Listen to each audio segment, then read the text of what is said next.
Hello students. Today's video is called cross multiplication. And the whole point of doing this lesson is that we are getting ready for percents. And this skill of cross multiplication, if we know it ahead of time, is going to really make percentages much easier for us. So I have 3 examples that we're going to do. Let's get started. So the first example is going to look like this. Now what you're going to notice is that you have one fraction set equal to another fraction. That's the first signal that you're going to be cross multiplying. The other thing you're going to notice is that 3 of the 4 parts are filled in, but there's one part I'm calling x. X stands for a number that we're going to find. Right now, x is holding the place for a number that makes this make sense. And we're going to use cross multiplication to find it. Now, before we start, you can pause the video, or maybe you can think of it quickly enough.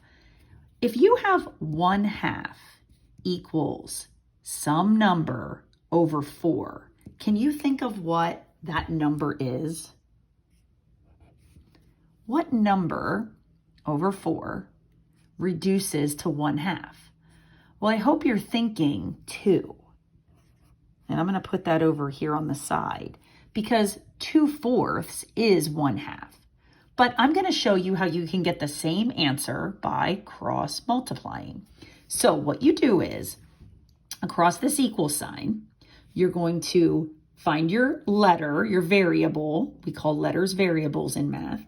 And you're going to draw a diagonal like this. And you're going to multiply x times 2. Well, x times 2 is 2 times x. And you could write the x in the front, x times 2 or 2 times x. They mean the same thing. I tend to like to put the letter on the back. So 2 times x, 2x, and then I bring my equal sign down. And then I draw my other diagonal, 1 times 4. So I basically multiply the 2 diagonals with the equal sign in the middle. Now, I will go ahead and multiply 1 times 4. 1 times 4 is just 4. And over here, we still have x and our 2.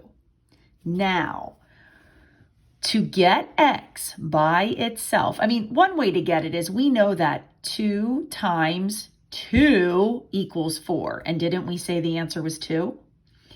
The other way you can get this, and we talked about this on a previous video, is since the x and the 2 are being multiplied to one another, to undo that multiplication, we can do the opposite operation, which is division by 2. And I do that on both sides. 2 divided by 2 is 1, and those just go away. We're left with this x equals 4 divided by 2 is 2. Final answer, x equals 2. But we already knew that, didn't we? So that's how cross multiplication works. Let's try another one. Next example we have here. I moved the x to a new location. So we have x over 5 equals 8 over 20. So again, find that x, draw your diagonal, and we're going to multiply x times 20, or we can write it as 20 times x equals. Now we're going to draw the other diagonal, 5 times 8, or 8 times 5. Either way, they're both 40. So 40 equals 20 times x. Now, you can solve it here and say 20 times what equals 40. Oh, look, it's another 2. 20 times 2 equals 40. I did not do that on purpose. Or you can do the opposite operation to multiplication, which is division. Put your 20 here. Do the same thing over here. 20 divided by 20 is going to cross out. X equals 40 divided by 20 is 2. So that x is 2. Now let's look at that. If the x is really a 2. Does this make sense? Does 2/5 equal 8/20? Well, let's see. If we multiply 5 times 4, we get 20, and 2 times 4 is 8. So those look to be like equivalent fractions, which we studied in Unit 1. Okay, and one last example, cross multiplication. I have 3 over x equals 2 over 5. See how I keep moving the x around?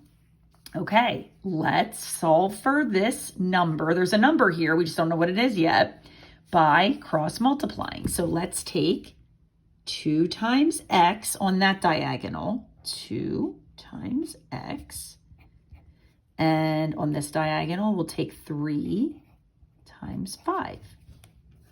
Well, 3 times 5 is 15, so 15 equals 2 times x. Now, we can ask ourselves, 2 times what is equal to 15? And you might know that. You might be able to do that. Or you can do the opposite of multiplication, which is division by 2. Division by 2.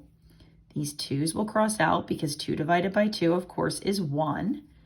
And now I have x equals 15 over 2, which I can long divide. 15 divided by 2. Let's see, 2 does not go into 1. 2 does go into 15, 7 times, which gives me 14. Subtract and I get 1. So I could say that this is 7 1/2. That would be one way to write it, 7 1/2. Or if I take it to decimal form, I could add a decimal, add a 0, float that down. 2 fits into 10 5 times with our remainder of 0. So we could also say that this is 7.5. So that one, not as easy to tell what that x is, but it is 7.5.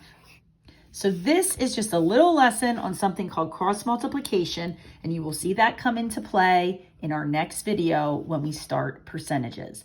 Thanks for watching, and happy trails to you.